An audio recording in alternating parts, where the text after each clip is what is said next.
Panorama group, जो सोचता है वो करता है। नमस्कार, न्यूज आर्ट के खास प्रोग्राम सियासत में आप सभी दर्शकों का बहुत बहुत स्वागत है। मैं हूं करिश्मा और हमारे साथ मौजूद है न्यूज आर्ट के senior journalist Chandan Jha. Sir नमस्कार। नमस्कार करिश्मा।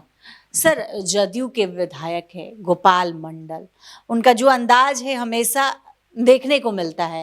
एक बार फिर से वो गुस्सा गए हैं, जिला अध्यक्ष पर अपनी भड़ास निकाल दिए हैं गोपाल मंडल। सर, इनका वीडियो भी सोशल मीडिया पर वायरल हो रहा है। आए दिन सर गोपाल मंडल का इस तरह का वीडियो वायरल होता है, फिर भी कोई कार्रवाई कुछ नहीं किया जाता है जदयू के विधायक पर। एक बार फिर से सर, क्या कुछ पूरा प्रकरण क्या हुआ है, सब बता दीजिए।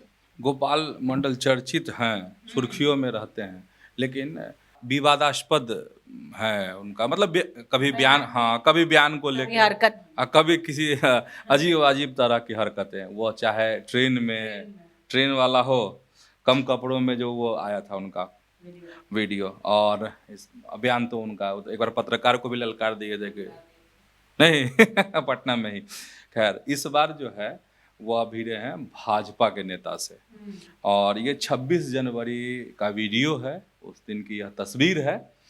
और यह है नवगछिया अनुमंडल ग्राउंड में जो सरकारी समारोह होता है गणतंत्र दिवस पे जो आयोजित था, उसी कार्यक्रम में की यह बात है। और विधायक जी जब आए मंच पर तो उन्हें सीट नहीं मिली, तो उन्होंने अपना कर लिया होगा टारगेट सेट। तो बीजेपी के जो है जिला अध्यक्ष मुक्तिनाथ सिंह, वो टारगेट पर आ गए इस बार। उनको जो है ऐसा ना डांटा, ऐसे ना भगाया कि उनको पीछे जाना पड़ा। जब सीट खाली हुई, विधायक जी बैठे, जहाँ बैठते वहाँ बैठिए, जहाँ बैठिए वहाँ बैठिए, फिर आगे, फिर पीछे जाइए, पीछे जाइए। अरे हो गया, पीछे जाइए, पीछे जाइए, फिर पीछे जाइए, आप पीछे जाइए, पीछे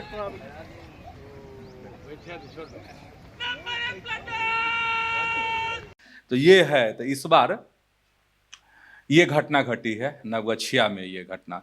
लेकिन करिश्मा, इसको लेकर जो वहाँ पर अधिकारी थे, सरकारी कार्यक्रम था, और जो भी और भी जो नेता थे सभी दलों के वहाँ पर, वो सब भी हतप्रभ थे विधायक जी के मतलब इस व्यवहार से। और इनका बयान भी आया है, जो गोपाल मंडल है, हाँ, मुक्तिनाथ सिंह जो है भाजपा के जो जिला अध्यक्ष हैं, उनका भी बयान आया है, और गोपाल मंडल का भी बयान आया है करिश्मा। तो दोनों आदमी का बयान हम लोग यहाँ पे बता देते हैं। इस मसले पर जो जिला अध्यक्ष है मुक्तिनाथ सिंह ने कहा है कि मामला कुछ नहीं था, कुर्सी पर बैठने को लेकर वह मतलब भड़क गए थे।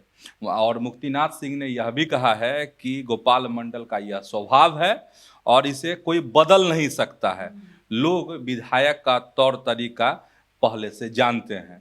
बहुत सादगी से अपनी बात भाजपा के जिला अध्यक्ष ने कह दी है, लेकिन कहे तो तंज भी है गोपाल मंडल पर, क्योंकि उनके स्वभाव पर, उनके तौर तरीका पर सवाल जो है उठा दिया है बीजेपी के जिला अध्यक्ष ने।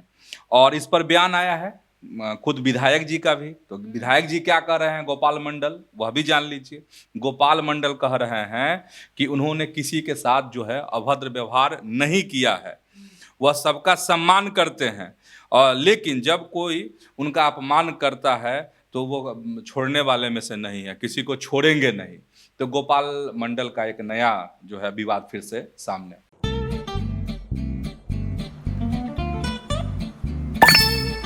चलो इसको रोकते हैं। रुको रुको, गाड़ी साइड में लो। आरसी और लाइसेंस दिखाओ। बिना आरसी और लाइसेंस के गाड़ी नहीं चला सकते। अरे सर, ये यू बाइक्स है, इसको आरसी, लाइसेंस और पीयूसी नहीं लगता।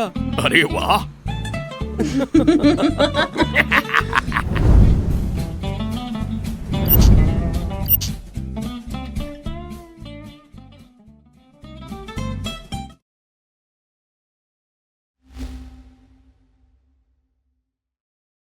Sir, father of crime Lalu Prasad Yadav को कहा जा रहा है, दिलीप जायसवाल ने कही थी। इतना बड़ा बयान देने के बाद भी दिलीप जायसवाल अपने बयान पर अड़े हुए हैं। कह रहे हैं कि क्या कहा जाए, उन्होंने अपराध को जन्म दिया, जंगल राज आया 2005 में। सर, दिलीप जायसवाल अपने बयान पर अडिग है। कुछ कह नहीं रहे हैं, कह रहे हैं कि जो क्राइम कर रहा है, जो अपराध बढ़ा रहा है, उनको नहीं कहा जाए तो क्या कहा जाए। सर क्या कह रहे हैं दिलीप जायसवाल? हाँ, दिलीप जायसवाल अपने बयान पर कायम है और एनडीए का कार्यकर्ता सम्मेलन था आरा में, उसी में उन्होंने यह बयान दिया था, यह बात कही थी। और इसके बाद इस बयान से, फादर ऑफ क्राइम वाले जो बयान से, जो बिहार की राजनीति है वो खूब गरमाई भी, दोनों तरफ से, पक्ष और विपक्ष दोनों तरफ से अब बयानों के तलवार भी चले। और इस पर दिलीप जायसवाल से भी कांग्रेस भी इस बीच में आ गई थी और कांग्रेस के जो प्रवक्ता हैं राजेश राठौर, उन्होंने सवाल किया था दिलीप जायसवाल से और कहा था कि आपको मेडिकल कॉलेज कैसे मिला, क्या मिला, बहुत तरह के आरोप और बहुत तरह की बातें। लेकिन इसके बाद भी अब अडिग हैं दिलीप जायसवाल, जो भाजपा के प्रदेश अध्यक्ष हैं। उन्होंने कहा कि हमने कुछ गलत नहीं कहा है, हकीकत यही है। 2005 से पहले आखिर क्या हालात थे, क्राइम को जो जन्म दिया है इन्होंने ही दिया है, मतलब लालू की तरफ उनका इशारा। और इसके बाद वह नीतीश की तारीफ भी करते हैं और कहते हैं कि देखिए जो विधानसभा का चुनाव आ रहा है इस साल, उसमें हम लोग नीतीश कुमार के नेतृत्व में बहुत अच्छा जो है मुकाम हासिल करने जा रहे हैं। पनोरमा ग्रुप, जो सोचता है वो करता है। सर पप्पू यादव की बात करते हैं। पप्पू यादव को बिहार की सरकार ने सुरक्षा नहीं दी, लगातार वो सुरक्षा की मांग कर रहे थे, केंद्र सरकार से भी उनकी उम्मीद टूट गई। अब झारखंड की शरण में चले गए हैं सर पप्पू यादव, क्या कह रहे हैं? हाँ, पप्पू यादव बहुत कुछ कह रहे हैं ये, लेकिन ये अभी जो खबर है जो करिश्मा पूछ रही है उसकी पुष्टि पप्पू यादव की तरफ से नहीं हुई है। पप्पू यादव ने झारखंड सरकार से, मतलब हेमंत सोरेन की जो सरकार है उससे उन्होंने Z+ सुरक्षा की मांग की है। अच्छा, Z+ सुरक्षा की मांग और पप्पू यादव का जब जिक्र आता है तो उस बात को भी ध्यान रखना जरूरी है। कौन? जिसमें बहुत तरह के विवाद हुए थे। विवाद में हुआ था कि लॉरेंस बिश्नोई गैंग वाली बात की धमकी मिली है, फिर पुलिस गिरफ्तार हुआ था। हाँ, फिर जहाँ पुलिस के जांच में आया कि नहीं अपने ही उनके समर्थक हैं, गिरफ्तार हुए। बहुत तरह का विवाद इसमें हुआ था।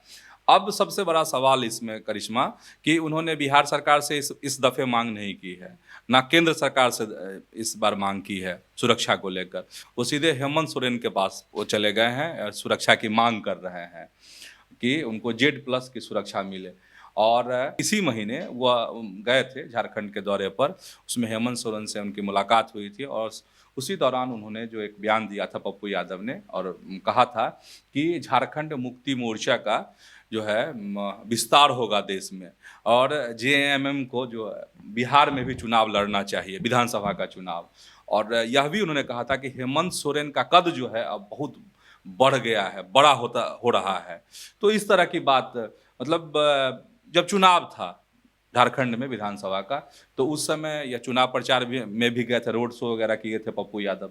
तो एक ट्यूनिंग इनकी हेमंत सोरेन से अच्छी होती जा रही। अगर ये दावे सही हैं तो ये है कि ये झारखंड क्यों चले गए सुरक्षा मांगने, ये भी बहुत दिलचस्प है। पप्पू यादव की राजनीति ही दिलचस्प है। अब दिलचस्प क्यों है तो देखिए, कांग्रेस में वह है नहीं है, समझ में नहीं आता है। लेकिन स्टार प्रचारकों की सूची, जो दिल्ली में विधानसभा का चुनाव हो रहा है उसमें स्टार प्रचारकों की सूची में कांग्रेस की जो सूची है उसमें उनका नाम था। वह चुनाव प्रचार भी वहाँ पर उन्होंने किया है पप्पू यादव ने दिल्ली में। हम इसलिए ये बात उठा रहे हैं और कह रहे हैं क्योंकि पिछले दिन तेजस्वी यादव ने कहा था पप्पू यादव को लेकर, उनकी पार्टी की तरफ से RJD के नेताओं ने कहा था कि वह कांग्रेस में है कि नहीं है। इसीलिए जो पप्पू यादव की जो सियासत है वो अपने आप में अद्भुत है और यह जो सुरक्षा की मांग है Z+ वाली, यह भी अद्भुत ही है। पनोरमा ग्रुप, जो सोचता है वो करता है। सर तेजस्वी यादव पर आरोप लग रहा है करोड़ों की घोटाले का। डिप्टी CM विजय सिन्हा ने खुलासा किया है और उन्होंने कहा कि करोड़ों का घोटाला हुआ है। सर क्या क्या आरोप लग रहा है तेजस्वी यादव पर?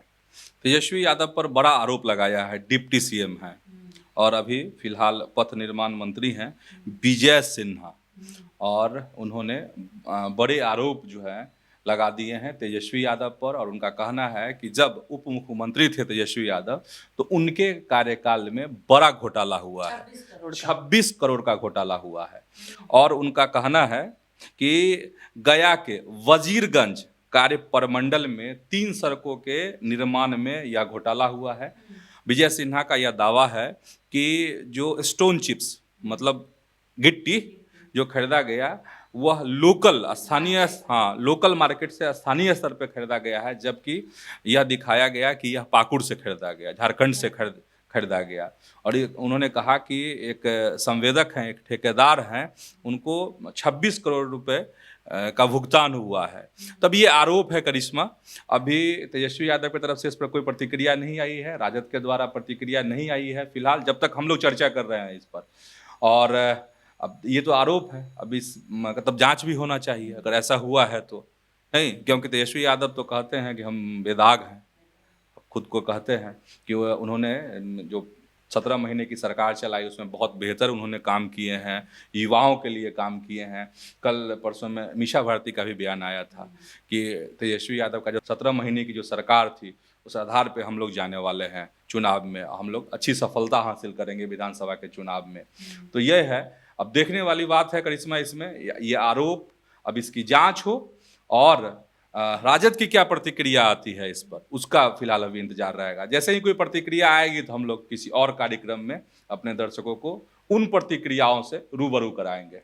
तो आज के इस वीडियो में बस इतना ही। आगे की खबरों के लिए आप हमारे चैनल न्यूज 8 को सब्सक्राइब कर ले। अगर फेसबुक पर देख रहे हैं तो पेज को लाइक करना ना भूलें। हमारी वेबसाइट है news8.com, उसे भी जरूर विजिट करें। धन्यवाद।